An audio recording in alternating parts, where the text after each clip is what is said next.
que je crois qu'il faut faire une différence entre Port-au-Prince et le reste du pays. Je pense que Port-au-Prince cache. Elle est d'abord, c'est le monstre qui dévore le reste du pays et qui cache le reste du pays. Et pour ce Port-au-Prince-là, qui aujourd'hui est devenu ce qu'il est devenu, oui, c'est compliqué. On se réveille chaque jour et on se dit, bon, comment va être la journée? Est-ce qu'on va pouvoir attraper un transport public? À quelle heure est-ce qu'on va pouvoir emmener les enfants à l'école? Enfin, quelle que soit la couche sociale. Mais les couches qui sont les plus vulnérables, c'est une angoisse terrible. D'autant que Yannick Laens, pour le rappeler à tous les auditeurs, vous n'êtes pas la seule, mais vous faites partie des rares Haïtiens qui ont la possibilité de vivre à l'étranger, qui ont choisi de vivre en Haïti. C'est déjà un choix énorme, oui. Ce choix-là, vous l'assumez jusqu'au bout? Jusqu'au bout, jusqu'à aujourd'hui. Dites-nous pourquoi. J'ai eu des privilèges dans ce pays, je ne vois pas pourquoi je ne redistribuerai pas ce que j'ai reçu, parce que si je suis là, c'est grâce à Haïti. Dans une société, si tous ceux qui peuvent à un moment donné apporter leur pierre s'en vont, et la politique justement de Biden, là, de faire partir les cadres, c'est terrible, parce que les gens sont persuadés qu'en 2 ans, ça va être l'Eldorado. Je pense que c'est un miroir aux alouettes.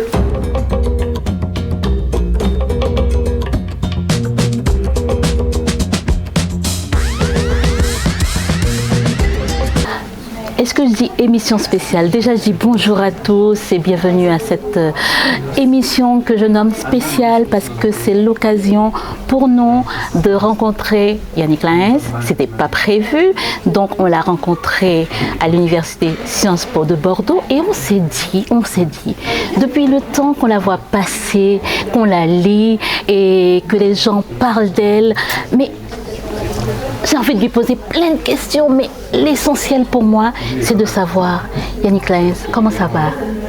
Bonjour, d'abord. Je ne peux pas me permettre d'aller mal puisque je vis en Haïti. Donc c'est tout un travail d'aller bien. Et je m'attelle à ce travail tous les jours.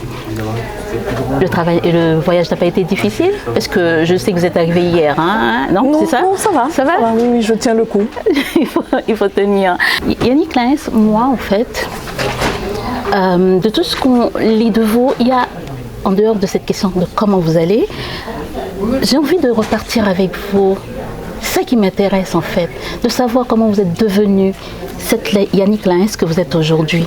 Parce que on peut parler de tous vos livres, mais ce qu'on n'oublie pas à ce moment-là, qui a fait, comment cette personne, cette jeune fille est devenue cette dame qu'elle est aujourd'hui, lue un peu partout, avec tous ses romans, ses essais, ses enseignements. Yannick Laens, comment ça a commencé? C'est un voyage qui a commencé, je dois dire. La personne que j'étais il y a 30 ans a changé. Je crois qu'elle a changé au contact d'amis, de rencontres, au contact des étudiants que j'ai eu quand j'ai enseigné à l'école normale, au cours de mes voyages, au cours de mes lectures aussi, grâce à mes lectures plutôt. Et ça m'a permis de faire un travail à la fois intellectuel, parce que j'aime bien poser un certain nombre de questions sur Haïti, Haïti et le monde.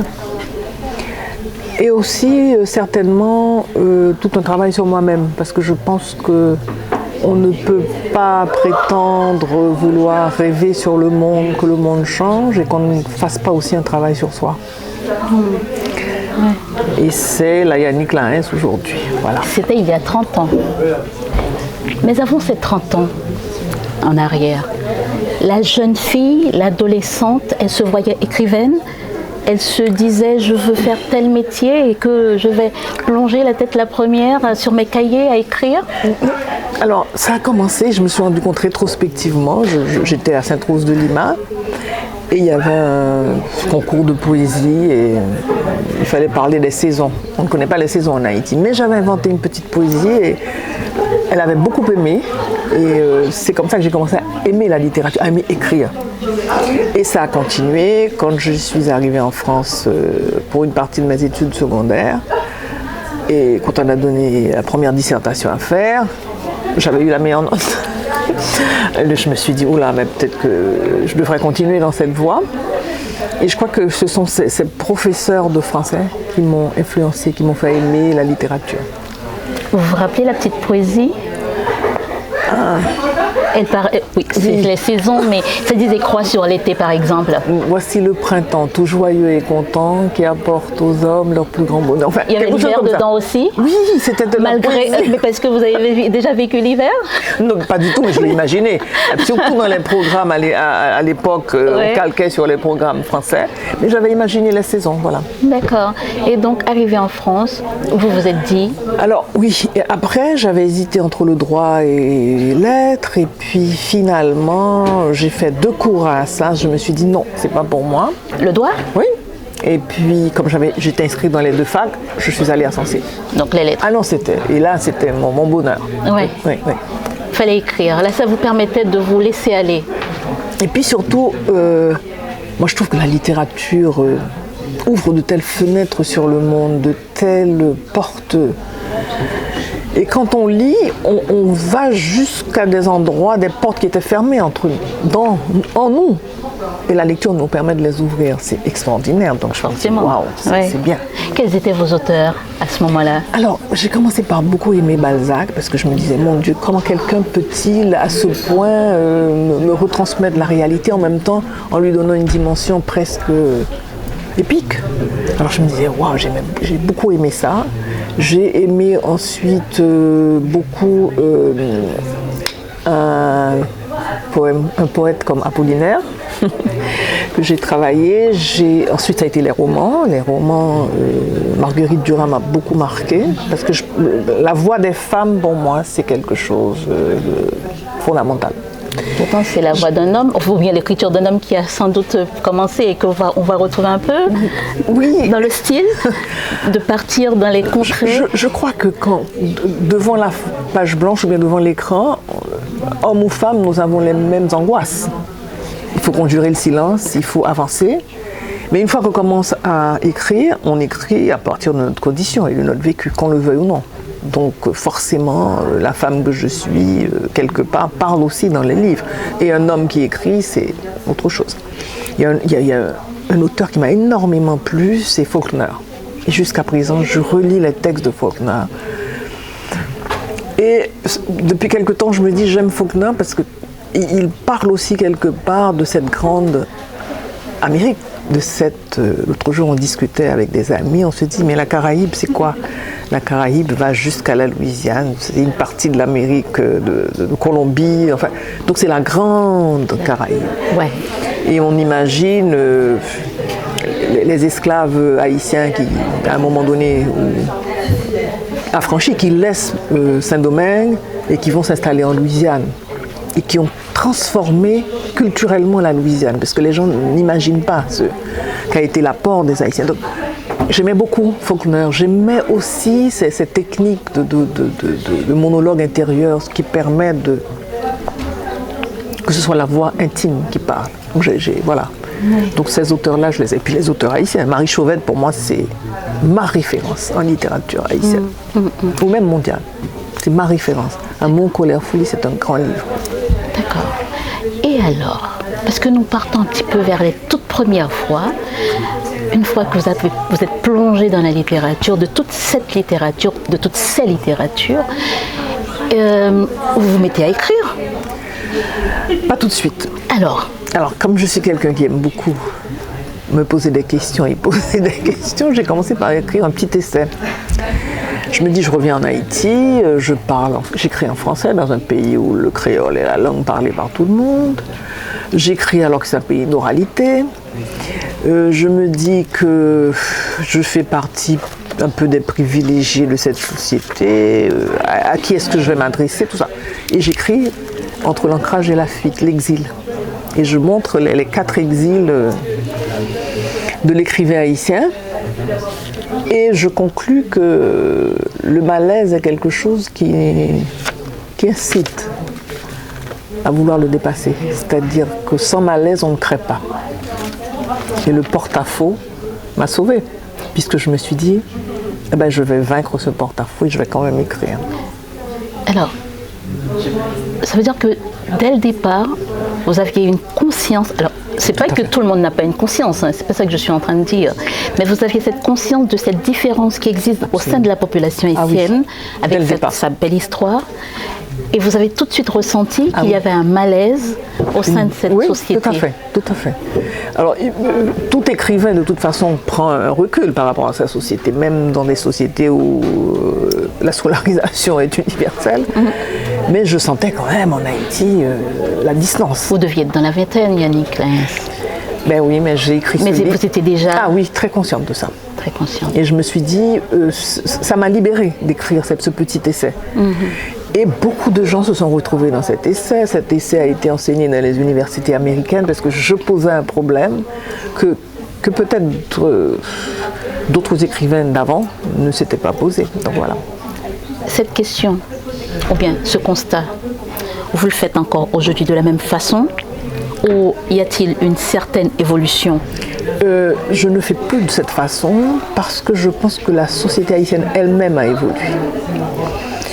Je crois que la génération des jeunes écrivains qui viennent après ceux et celles de ma génération, Lionel Trouillot, Gary, Kathleen Mars ou Evelyn, nous sommes nés dans des familles francophones où on parlait français, il y avait des bibliothèques.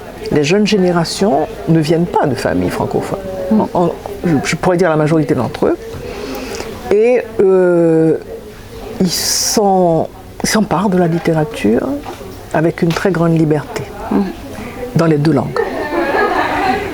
Et je crois que le travail fait par des gens comme Georges Castrat, comme Félix Morisseau-Leroy, comme Franck Etienne, et l'évolution même de cette société qui donne au créole, je le disais hier, c'est la langue de l'espace public.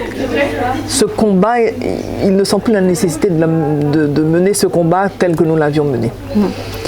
Et qu'on le veuille ou non, malgré les problèmes du système d'éducation, beaucoup sont passés dans les écoles malgré tout. Donc ils décrivent soit en français, soit en créole, avec une grande liberté, avec des thématiques que nous n'abordions pas aussi librement qu'eux. Et puis il y a beaucoup plus de femmes qui écrivent aussi. Et ça c'est bien, de jeunes femmes. Ouais.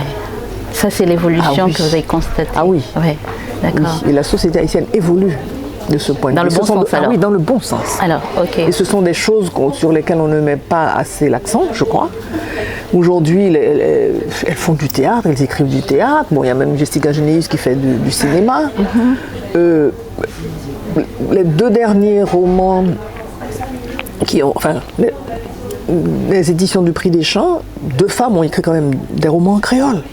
C'est-à-dire que écrire de la poésie en créole est une chose, écrire un roman en créole, c'est un travail immense. Donc là, je me dis, et voilà que ce sont des femmes qui font avancer les choses. Parce qu'il faut le dire que le créole n'avait pas toujours des règles grammaticales pour que ça soit une langue écrite convenablement. Donc, tout à fait. Au moment où on a reconnu ça dans les années 90, je crois, avec 87, la Constitution. Avec la Constitution. Donc, ça a permis aux gens maintenant de pouvoir s'emparer de la chose. Mais il y a une grande lacune, c'est qu'il n'y a pas une politique éducative, il n'y a pas une politique d'aménagement linguistique. Donc on est quand même sur deux, voilà. Ouais. Voilà. On sait pas trop. Ouais, exactement sur quel pied danser. Ouais. Alors le problème, est-ce qu'il y a problème?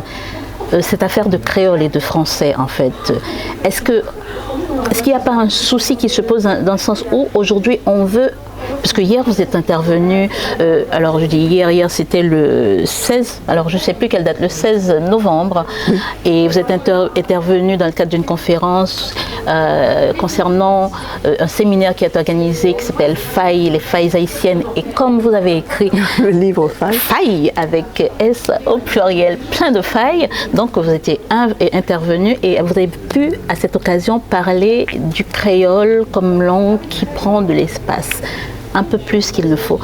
Mais en même temps, le créole, Yannick Claens, c'est la langue de tous les Haïtiens dès leur naissance.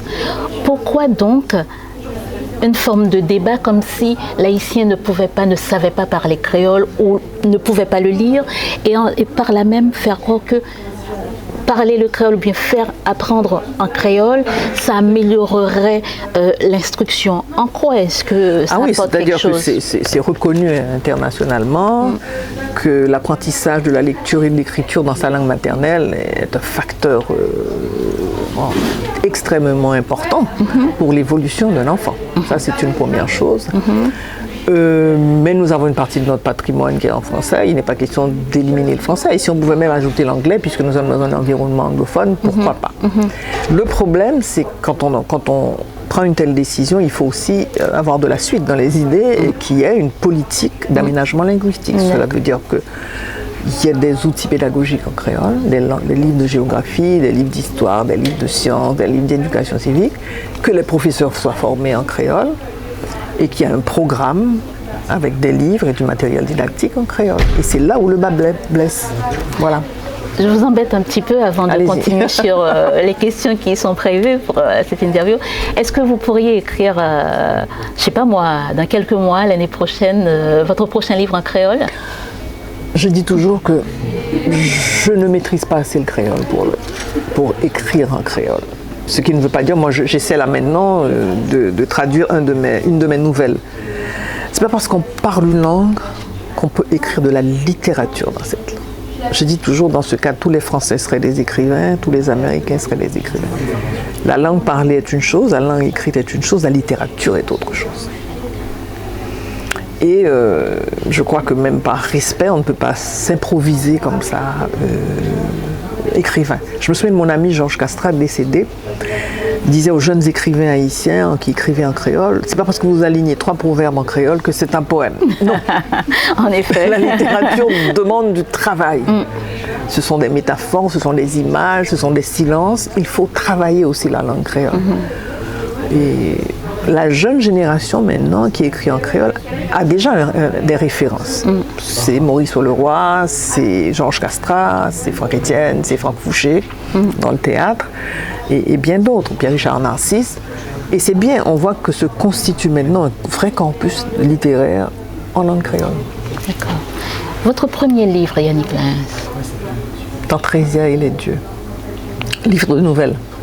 Livre de nouvelles. Votre première publication, ce livre-là? L'essai, entre l'ancrage et la fuite. Et puis tout de suite après, je me suis dit, ça m'a libérée et j'ai commencé. On était en quelle année? 90 pour l'essai, Tantrésia et les dieux, tout de suite après. Hein. C'était des nouvelles que j'avais écrites. Oui. Et puis je dis, bah, tiens, maintenant je peux les publier puisque je me suis enlevé ce fardeau sur le dos. Voilà. Vous avez apporté ça à quel éditeur? Ou bien on vous a suggéré quel éditeur? Je l'ai envoyé chez l'Harmattan qui a publié. Et vous a dit oui tout de suite? Oui, tout de suite. Et puis après, ça a été des éditeurs haïtiens. Alors, l'essai, c'était avec Deschamps. Ensuite, j'ai publié avec l'édition Mémoire d'Encrier de Rodney. C'était d'abord Mémoire. Et puis, ça a été Le Serpent à plumes, pour mon premier roman, Dans la maison du père. Oui. Bon, il y a eu des difficultés, cette maison a disparu. Et puis, je suis passée à Sabine Vespizer. D'accord. Alors, à dire vrai, je ne sais pas si c'est Balzac ou si vous avez jeté aussi un clin d'œil, parce qu'on peut parler aussi de Zola, un peu dans ce sens-là. Si c'est Balzac qui vous a guidé par la suite, mais on a l'impression que tous vos romans sont une certaine radiographie de la société haïtienne, Yannick Lens. Vous êtes mise en tant qu'observatrice, en tant que témoin, ou en tant que journaliste, pour pouvoir accoucher comme il faut de vos écrits, de vos romans, de votre œuvre? De tout ça, parce que le dehors, je me nourris du dehors, et en même temps, la réflexion sur la forme. Comment je vais rendre? Parce qu'aucun de mes romans n'a la même forme. Donc il y a toujours chez moi un travail de réflexion sur l'écriture. Et comme je disais hier, il y a des gens qui peuvent se payer peut-être le luxe de ne pas faire entrer l'histoire dans leur texte. Moi, je pense pour Haïti, l'histoire est tellement importante, tellement importante. Il y a tellement de non-dits, il y a tellement de silence que je ne peux pas dissocier les deux choses. Oui. même dans cette histoire d'amour qui se veut légère, Guillaume et Nathalie, Oui. Port-au-Prince est là. Ouais. Le personnage Port-au-Prince est là. Oui. Et puis Et comme encore. je disais hier, Russell Banks, que j'aime beaucoup comme écrivain, d'ailleurs j'ai oublié de le dire tout à l'heure, on lui demandait mais pourquoi vous écrivez toujours sur des histoires de gens qui ont des problèmes et puis de toutes les parties du monde. Il dit mais j'écris la majorité du monde. La majorité du monde c'est ça. Ouais. Donc c'est pas des histoires propres à Haïti, histoire haïtiano-haïtienne, non? Non, parce qu'on peut retrouver Guillaume et Nathalie dans un pays en Afrique ou en Afrique du Nord ou en Asie. Avec ce côté racisme sous-jacent? On peut retrouver le plus beau plaisir que j'ai eu une fois dans une librairie, c'est qu'un jeune Thaïlandais me dit « j'ai lu Ben Lune ». Et à un moment donné, je me suis crue dans la campagne thaïlandaise. J'ai dit ça, c'est un cadeau donc le monde se extraordinaire. ressemble. Absolument. Les mondes paysans se ressemblent. Ouais. Qu'on aille en Amérique latine, en Afrique ou en Europe, les mondes paysans se ressemblent parce que ce sont des mondes proches de la nature, ce sont des mondes qui vivent au rythme de la nature. Alors, dans La couleur de l'aube, il y a un truc qui m'a marqué, rien que le titre. C'est vrai que on ne va pas détailler les livres parce que c'est pas ça aujourd'hui en fait. Parce que j'ai eu l'occasion vraiment de vous lire à chaque fois, je cherchais le prochain livre que je pouvais.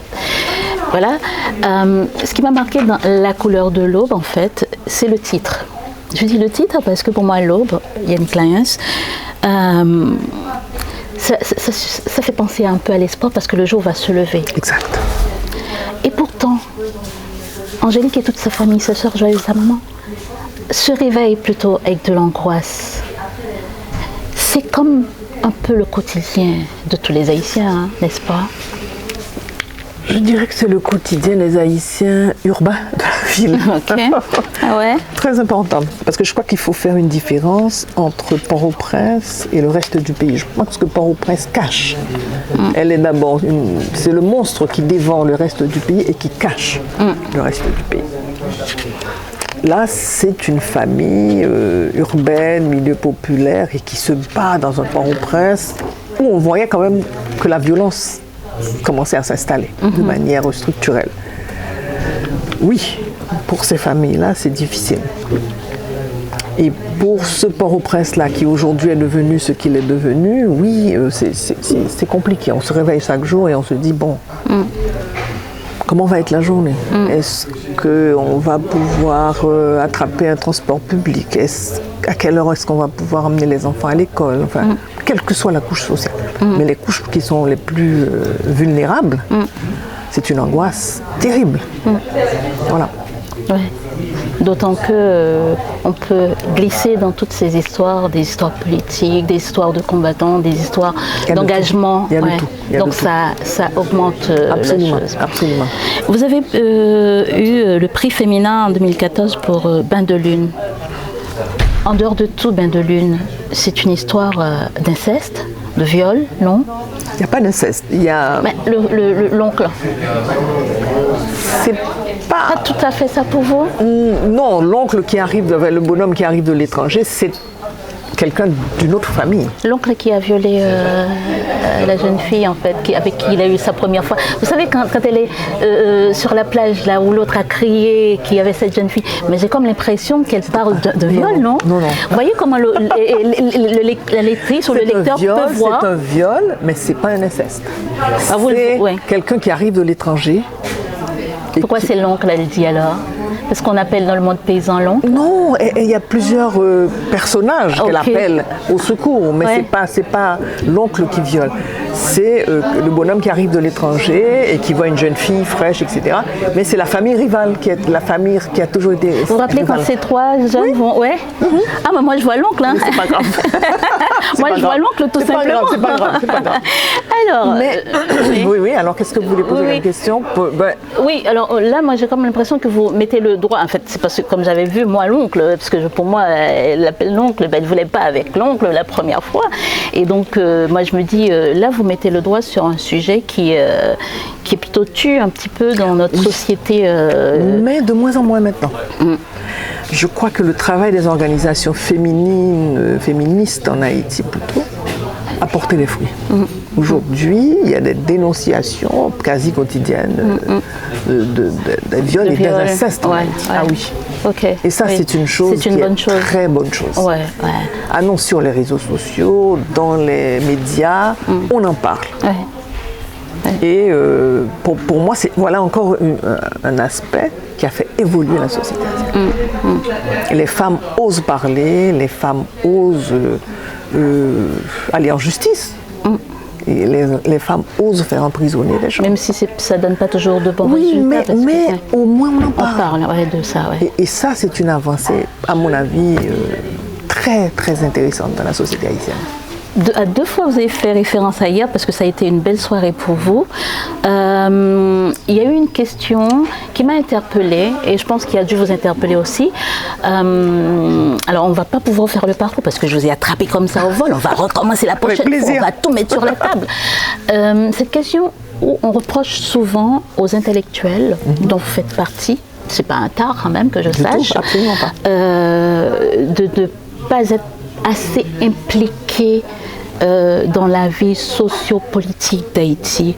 Est-ce que cette question posée comme ça vous concerne, Yannick Laens? Pas du tout. Je ne me sens absolument pas concernée parce que les gens ne savent pas ce que je fais d'ailleurs.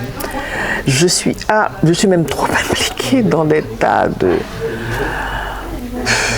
La santé mentale. J'ai monté moi-même une association en santé mentale et j'ai une approche communautaire, donc je peux vous dire que je vais dans des quartiers difficiles. Maintenant, c'est pas possible d'y aller. Je suis marraine d'une association de jeunes écrivains et vraiment, c'est une association de jeunes qui desservait beaucoup d'écoles du bas de la ville. Au portail Saint-Joseph, ça s'appelait Araka et le club littéraire s'appelait Signet. J'accompagne beaucoup d'associations sur le terrain et qui dit que je ne suis pas impliquée dans peut-être des regroupements qui essaient de faire avancer les choses mais qui n'ont pas envie d'en parler sur tous les toits. D'autant que Yannick Laens, pour le rappeler à tous les auditeurs, vous n'êtes pas la seule mais vous faites partie des rares Haïtiens qui ont la possibilité de vivre à l'étranger, qui ont choisi de vivre en Haïti. C'est déjà un choix énorme, oui. Ce choix-là, vous l'assumez jusqu'au bout? Jusqu'au bout, jusqu'à aujourd'hui. Dites-nous pourquoi. Parce que je crois que c'est le pays où...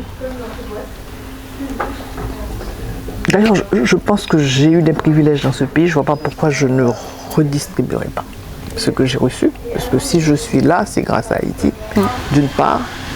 Deuxièmement, les gens disent « Ah oui, si tu restes...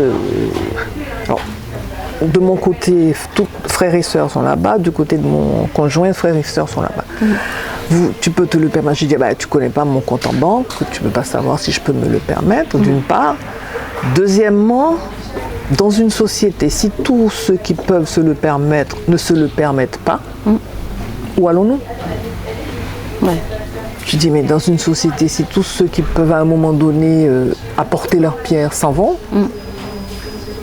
et la politique, justement, de Biden, là, de faire partir les cadres, mais c'est terrible. Parce que les gens sont persuadés qu'en 2 ans, ça va être l'Eldorado. Je pense que c'est un miroir aux alouettes. Forcément. Est-ce qu'ils ont du travail pour eux? Voilà. Est-ce qu'ils ont un cadre pour eux, pour les accueillir? Ça, gros problème. On ne sait pas. Mais alors, toujours pour rester dans cette ce même sujet, vous aviez dit, je crois que c'était il y a un an et demi, en tout cas c'était lors d'une émission avec nous, Petit Lectorat, que... puisqu'on sait qu'en Haïti, c'est pour ça qu'on en parle comme ça, il y a un problème d'insécurité énorme. Et à cette époque, vous disiez que vous avez de la chance en quelque sorte, parce que les gangs ne sont pas encore... Aujourd'hui, qu'est-ce qu'il en est, Yannick Laens? Et comment vivez-vous cette... disons, si ça a changé entre-temps, s'ils sont arrivés, comment vous vivez cette situation? Là, je pense que la situation sécuritaire elle-même aussi a évolué d'une certaine façon. Je crois que le phénomène du bois calé, puisqu'il faut l'appeler comme ça, la justice à la machette, a quand même fait que la peur est allée habiter aussi dans le camp d'en face, c'est-à-dire celui des gangs. Je crois que c'est un phénomène qu'il ne faut pas minimiser, qui a une très grande importance d'une part. Dans les quartiers de Port-au-Prince aujourd'hui, les gens se sont organisés en autodéfense. Il y a des portails. Donc ce qui limite quand même la possibilité pour les gangs d'envahir des quartiers comme ils le faisaient. Mais il reste quand même que des quartiers en plaine.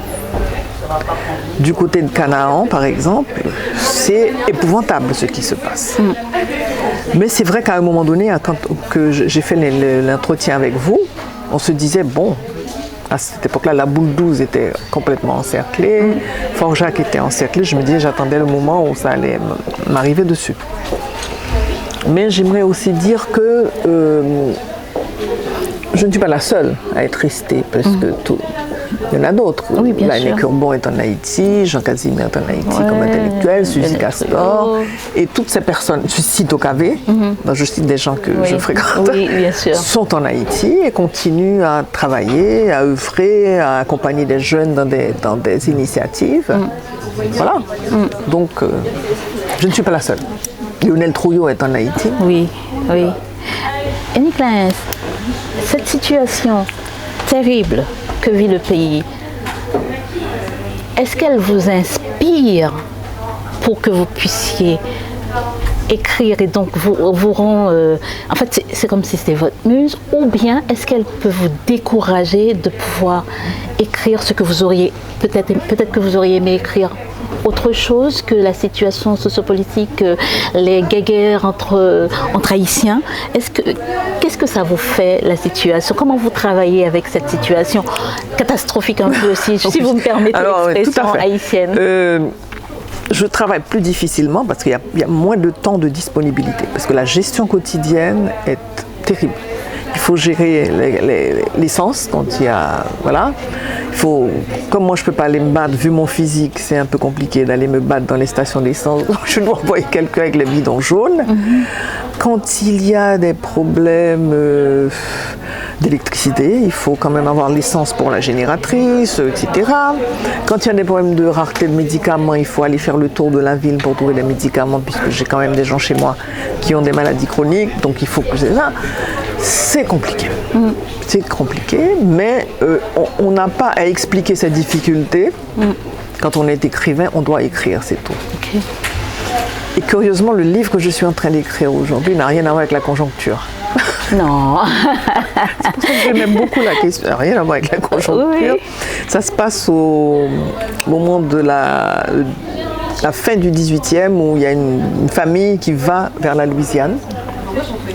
Et la deuxième partie se passe au 19e siècle. D'accord, on part d'Haïti pour aller. Il y a toujours Haïti, oui, mais autrement. Autrement. Oui, d'accord. Voilà. Ouais. Comment vous faites? Vous fermez les yeux sur tout ce qui se passe actuellement, d'autant qu'on a Abinader en face, on a les qui se multiplient, on a. J'écris la nuit. Ouais. C'est donc c'est plus calme la nuit. C'est plus calme. Ça vous permet d'oublier ce qui se passe la journée. Et voilà. Et puis la maison aussi est endormie, donc c'est mon moment à moi où je peux travailler et où je travaille. Donc voilà, je ne suis pas sur le présent d'Haïti, je suis vraiment sur autre chose. D'accord. Je vais vous laisser tranquille, Yannick Lens, parce que je vous dis, moi, ce qui m'intéresse quand je parle à un écrivain, c'est de prendre un bouquin, on le détaille sans finir, hein, sans aller à la fin, sans dire à l'auditeur. Et mais failles que vous avez écrit après le tremblement de terre. Après le tremblement de terre. D'ailleurs, ce pourquoi vous êtes là aujourd'hui, parce qu'on parle des failles haïtiennes, me permet de vous poser une question qui pourrait nous amener à une note d'espoir, parce que c'est vrai qu'en tant qu'Haïtien, on a souvent tendance à croire qu'on est allé au fond, on ne va pas pouvoir aller plus bas, et puis on voit qu'on continue de s'enfoncer, et puis on se dit, mais cette faille ou ces failles-là, quand est-ce qu'on va pouvoir les boucher, les recoller, toutes ces fractures qui font que notre société est si éparpillée, si cassée. En fait, dans la chanson de Stokavé qui dit « Zopopéo cassé », moi j'ai l'impression que toute la société haïtienne zole cassée. Est-ce qu'on peut espérer que les failles du 12 janvier 2010 et toutes ces failles qui se sont ajoutées, rajoutées, pourront un jour, Yannick Laens, devenir autre chose que des failles, mais comme avoir un terrain plus lisse, que ce que les différences entre les couches sociales pas se disparaissent, mais se résorbent pour qu'on puisse vivre ensemble dans une société qui est quand même la nôtre, quel que soit niveau social et compagnie. Est-ce qu'on peut espérer ça, Yannick Laens? D'abord, il y a les failles pour lesquelles on ne peut pas grand-chose, ce sont les failles tectoniques.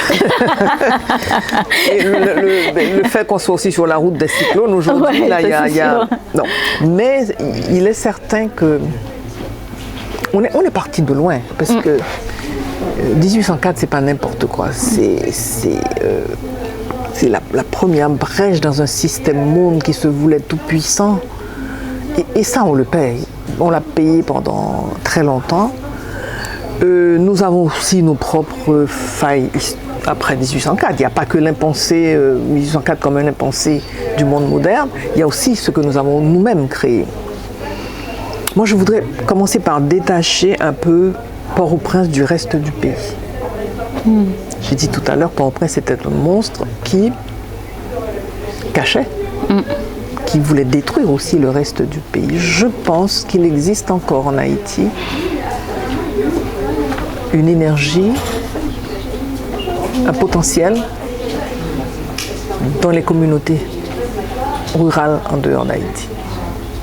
C'est comme quand vous dites qu'ils ont su faire barrage et ils ne se sont pas laissés, en quelque sorte, ils ne sont pas pourris, ils ne se sont pas laissés corrompre, c'est ce que vous dites, et vous le pensez vraiment? Oui, quand je regarde l'épisode, l'événement du canal, je me dis que nous avons du ressort. Et que toute offre politique future, réelle, qui veut réconcilier cette société avec elle-même, devrait miser sur ce ressort-là. Nous avons du ressort. Ça a été d'abord un sursaut, une volonté et une solidarité qui n'a pas faibli. Je me dis que toute offre politique devrait miser sur ça. Nous avons encore un ressort. Nous avons encore cette chose qui caractérisait l'architecture symbolique d'Haïti, qui a été énormément mise à mal avec les gangs, avec le fait qu'on parle de Port-au-Prince, etc., tout le temps. Et on a oublié qu'il y avait une autre société haïtienne qui était là, qui se maintenait, qui maintenait un certain nombre d'attitudes, de postures, une énergie, que c'est une fenêtre d'opportunité. Si on laisse passer encore cette fenêtre d'opportunité, bon, ce sera vraiment dommage. Ce sera dommage. Oui. Est-ce que le peuple peut tout sans... En fait, ils ont besoin de automitant. Là, le peuple, d'accord, on fait le canal, d'accord, on prend des... Je parle de fenêtre d'opportunité. De fenêtre d'opportunité, d'accord. Un bon entendeur, salut. Ouais. En tout cas, Yannick Laens, on n'aura pas parlé de toute votre littérature, c'est fait exprès, parce que je voudrais vous revoir à Paris ou ailleurs. C'est pas ça le problème, c'est justement pour parler de votre littérature de façon plus poussée et avec le nouveau livre qui arrive. On va partir d'Haïti pour aller à la Louisiane. Je serai là en 2024. Je suis curieuse de voir comment Yannick peut faire un pas, c'est sûr. Mais bon, c'est fait. Donc on va voir si c'est réussi ou pas. Mais bon, je travaille là-dessus. Il doit être prêt pour avril 2024. Comment ça, si c'est réussi ou pas? Bon, là, vous pensez que des fois on rate son histoire? Mais moi, je ne suis jamais très sûre de ce que je fais. D'ailleurs, bon, si on commence à être très sûr, je pense qu'il y a quelque chose il y a un tremblement. Il faut y avoir cette espèce d'angoisse. Le tremblement encore. Ah oui. Ça, c'est un tremblement intérieur. Exactement. C'est comme, je ne sais pas, quand on va présenter quelque chose, si on est très sûr de soi, on dit non. C'est pas bon. Ouais, ce petit doute-là. Oui, ce petit doute. C'est ce qui nous permet d'avancer, du coup, ça vous fait l'émotion. Oui, d'accord. Bon, Yannick Laens. Merci parce que je joue là. Ah oui. Un plaisir pour moi. Et je vous suis tout le temps d'ailleurs. Merci. On n'a juste pas fini de dérouler la carrière. Hein, chers auditeurs, vous qui allez voir cette vidéo, on ne peut pas tout dire d'un coup. C'est une riche vie, Yannick Laens. C'est beaucoup d'écrits. C'est des heures et des heures devant son bureau, penché sur son stylo, je ne sais pas, devant l'ordinateur, pour vous raconter tout Haïti, pour raconter Haïti maintenant, depuis un certain moment où il y avait l'esclavage, où des gens partaient vers les États-Unis, particulièrement la Louisiane. Donc c'est beaucoup de temps, c'est beaucoup d'années. Donc il faudra prendre le temps pour la découvrir encore un peu plus, soit à travers ses œuvres, soit à travers les petits détails, les petits échanges qu'on aura avec elle. Promis, je reviens avec Yannick Laens. Elle a promis, elle aussi d'ailleurs. Je reviens en 2024. Merci d'avoir suivi ce petit moment et puis à bientôt. Merci à mon équipe derrière qui regarde derrière la caméra là. Bon sourire. Merci beaucoup.